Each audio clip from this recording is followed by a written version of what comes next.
Chapter 29. The Sacred Caves. They arrived at the Sacred Caves on the last afternoon of the Toro contests. The journey had been arduous, but the loss of Sib hardened their determination to reach them. A pair of strata had come and offered respect to the memory of Sib from the ancients. They had also brought news that Arras and Demet were now united and marching together. A turquoise river thundered through its gorge, birdsong filling the forest, and glorious scents swirled in the dewy air as they came through the verdant pass. Reuben spoke earnestly with Gus as they walked. "He is concerned for the aftermath of the quest," Little Green said to Felicity, "if anything happens to him." "Reuben's wisdom stretches far," said Little Green. Her thoughts turned to her own future. The idea of being shut up in the stipple chambers to make roots for the rest of her life was appalling. "But for now we must focus only on stopping Arras," she said. Felicity was not going to think any further than the end of today. She was still getting used to her new body. She wished she had the equanimity of Little Green and Scrat, who said he was approaching his time now. But he'd been saying that since they left Thornton. "Why are you smiling, my lovely Felicity?" said Reuben, stepping up beside her onto the thick, white stone. "I didn't hear you," said Felicity. "I'm silent as the night," he said. "That sounds like Georges," she said, laughing. It was such a relief to know the travelling was over for now. "Yes, isn't it?" said Reuben. "You're hijacking my thoughts again," Felicity giggled. How I love him, she thought. Reuben leant over and kissed her. No hesitation. Felicity's cheeks were burning. They were all standing. Everyone saw the kiss. Georges, Wolfgang, Pippi, Scrat, and Little Green. Everyone. She forced her eyes to open as Reuben released her mouth. They were all grinning. No one looked surprised. "Congratulations, Reuben and Felicity," Georges said in his growly voice. "What does he mean, Reuben?" asked Felicity. But a shout from below claimed their attention. "Welcome, Quest Party. We've been expecting you. Come join the final hours of this year's contests. The biggest and fiercest ever," said the voice. "I know that voice," said Georges, charging off. But as they watched him canter down the hill, they saw a small Tourelle cut him off. She charged into him from the side, and he staggered in spite of his size. They all started to run towards the commotion. "You detestable, irresponsible old beast," the black Tourelle was shouting. "She's a very pretty Tourelle," thought Little Green. "I wonder why she's cross." Georges looked unharmed, if shaken, so his friends decided to sit and watch. Some colour changers came rolling and flying up the hill. They were whispering excitedly, and Felicity was thrilled to see they'd brought food and drink. The drink was fizzy, colourless, yet as it moved, all the colours of the sky arc reflected in it, like the refraction on a puddle, thought Felicity. Absolutely beautiful. It tasted like lemonade. They all gulped it down greedily with no remorse that Georges was missing it. As they took big handfuls of the fluffy, crunchy Macy pips, the black dervish that they discovered was Titania was still in full throat. "And after all that, big man, who I hear is now called Georges, a proper Toro name not being good enough for you, the big old bull ran away, didn't you? They told me you would. I trusted you, you monstrous lump." She kicked him at this point. Georges roared in pain, but stood stoic as the charade pummeled him. "Tatty," he said pleadingly, "Tatty, my princess." "Ow!" he shrieked as she bit him. "Don't call me Tatty, you fiend, you ancient old liar." "Shh, Tanya, my friends are listening," he said, trying to skip out of the way as she aimed another kick at him. She was panting now, and Georges knew by experience she would surely run out of bellows. "Friends? Who could be friends with such a dreadful pig?" she shouted hoarsely. But she stopped when she realised what he'd said. She saw the audience. Her sides were heaving, and she was clearly very upset. Little Green brushed off some Macy pips and tentatively approached. "I am Tourelle 3033, Titania said formally, as Little Green faced her. "But if you're friends of my Georges, then you may call me by his chosen name for me, Titania." I welcome you on behalf of this year's leading competitor, Nathaniel. I apologise for my rudeness.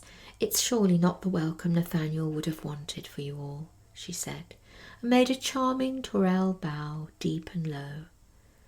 Her tummy prevented the full swoop, but it was still finely executed, thought Reuben. Nathaniel? Asked Little Green, interested. It was not a common name. Yes, he leads the contests. Today's the final day, the day of the unseen trials. He's there, but he asked me to welcome you, Titania said. She tossed her head as she spoke. It reminded Felicity so much of Georges. They suit each other, she thought, smiling. Reuben stepped forward. We thank you for making us welcome, Titania, he said, and we would love to share an hour of the contest, but we must be allowed to enter the sacred caves by dusk. As he spoke, he looked down the hill. Where was the best place to enter the caves? He guessed it might be right behind the largest and ugliest of the guardian taureaux. The sentry's half-snapped horn suggested it might be unwise to upset him. Reuben sighed. Perhaps they must honour the end of the contests, he thought. Titania led them down the hill. Your reputation goes before you, she said, picking out her path carefully on the hill. It's said that the toxics are restless and are led by one who seeks the knowledge. Can you defeat him? Titania, Georges grumbled, worried her audacity might offend. It's okay, Georges, said Reuben. If you could lead us to our seats for the finish of the contest, I will try to answer you, Titania. A fine gentleman, she said in a loud voice, looking over her shoulder at Georges as she led her guests, with a dainty trot down to the bowl and the grand finale of the taureau contest. The bowl was a large area of sunken land, nestled amongst the surrounding green hills. The guardians took their challenges in its flat, wide space, with spectators lining each side. The hills and the sacred caves faced each other at either end. Georges stood close to Felicity and Reuben as they took their soft seats. The colour changes came with more refreshment, and they waited. Everyone chatted as the last and hidden tests took place. I would rather have seen some sparring, thought Felicity, but the wounds on the less successful contestants warned her it may not have been so pleasant to watch. One poor beast lay on its side, unable to move due to its broken hind leg. She looked about her. The hills gave way to rocky mountains, and beyond, as she knew, was a harsh land. Georges, who was trying to avoid speaking to Titania, described its history. This part of the world was not home to any beast or creature, he said. It was a forgotten place, lost between the lands of the Green, the Sibylline, and the Lupata. The barren mountains were not a place to settle. Only a curious traveller could stumble upon them. Here were laid the roots of knowledge by the stipple greens. Deep within the heart of these caves is the chamber where the first root is laid, layer upon layer, root upon root, thousands of years of history, healing, harmony, kept safe by the guardians of the caves, the bravest and the strongest of the taureaux. Georges looked across the great green field, and Felicity heard the wistful tone in his voice. He continued, The contests are hard. First, a taureau must be strong. Only a mature taureau may enter. There has been one exception to this rule. Once upon a time, a young, immature taureau seeking fame entered the contests. His size and skill were so immense that he won all but the last. However, he returned, mature, the next year, and earned his honoured place as a guardian to the caves. He held this position longer than any before or since. To remain a guardian, one must refight each year. The stipples must be protected by the best.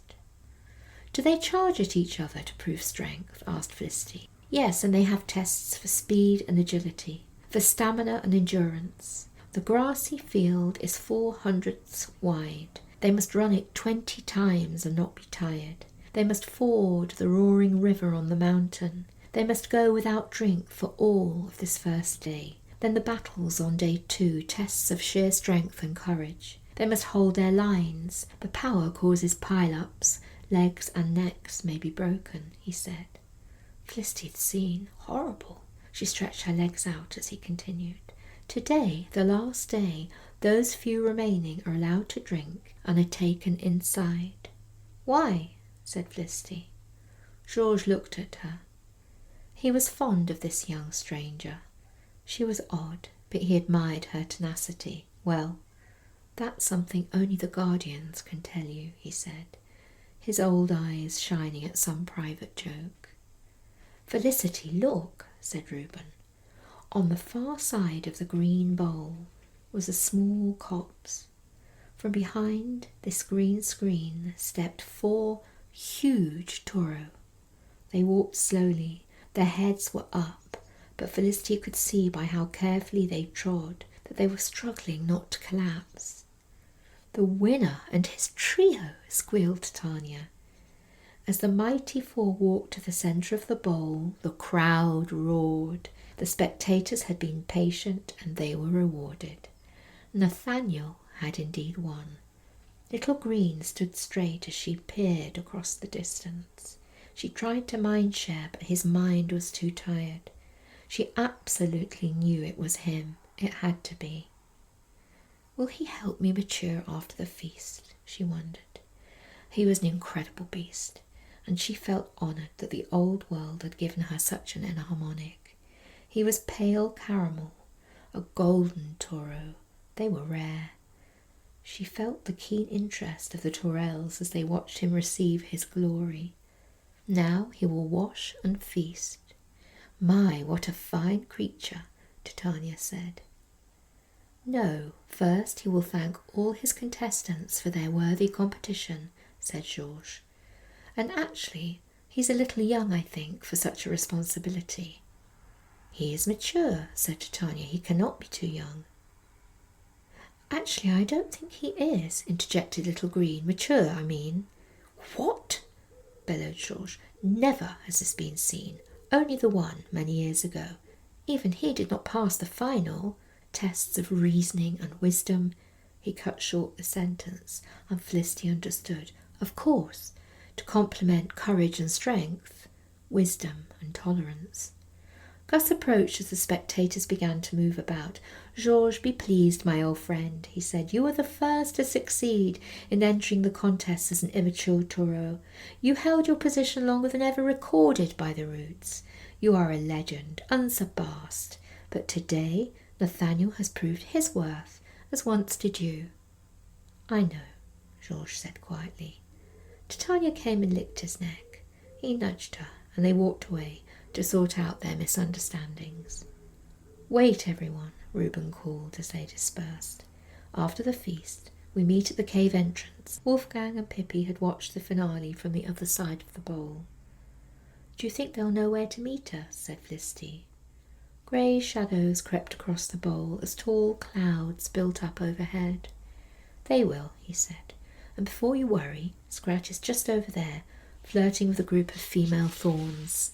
Felicity laughed. Then her face became serious. What will happen to us, Reuben, when all this is over? We'll be together, of course, he replied, and mate. Felicity choked on a macy pip. Reuben? Yes. It's not that simple. Well, Felicity, you're part of the old world now. That's how the Orion talk here, he said with a smile. He couldn't resist teasing her. You forget I'm not an Orion female, she said. Her thoughts raced. How can we be together? I have to go home. I want to go home. I want to stay. Reuben's thoughts interrupted her own. I think we can make it simple, Felicity. We're not so different. Reuben, you're... But she didn't finish, as there was a blinding flash of light that turned the sky red and pink and orange. Its radiance lit up the bowl and shone on Reuben's face, turning his eyes a fiery crimson. What was that? She asked. Scrat came running over. Did you see it? Did you see it? What was it? Felicity repeated. Little Green and Nathaniel, said Scrat. They've matured. The feast had begun. Scrat went to find Wolfgang and Pippi. Reuben felt it was time for the troop to be reunited. "You asked them to meet at dusk," said Felicity. "They'll come. George will be there early, I should think. He'll want to be first in." "Yes, but I feel darkness, Felicity. I think the toxics approach faster than we anticipated. I'd like to leave." "What about the rest of the feast?" she said. "The Maisie Pips and Trillions are very nutritious. We'll be fine." "They weren't very filling," muttered Felicity, thumping her tummy to stop it rumbling so loudly. At last Little Green returned. Her phosphorescence was so bright they could hardly see her face. She laughed at their stunned expressions and lifted her elegant trailing arms, making the blue light ebb and flow with the movement. As they admired her new brilliance, a sound niggled at the back of Reuben's awareness. It started as a dim rumbling behind the horizon. He looked around. The feast was over, and only stragglers and guardians remained. The sound was loud now, and spectators were looking into the sky, searching for its meaning. Felicity looked at Reuben. Where were Scrat, Wolfgang and Pippi? George was galloping flat and hard across the grass toward them. Felicity was relieved. "Have you seen the others?" asked Reuben. "No, I was busy with Titania," said George. His voice was deep and urgent, a tone Felicity had not heard before. "They'll come. Where shall I stand?" "Can you hold the centre for us?" said Reuben, and George sprinted to his position without reply. "What's that noise?" Felicity asked him. "Arras," said Gus, his spines lifting as the rumbling came closer.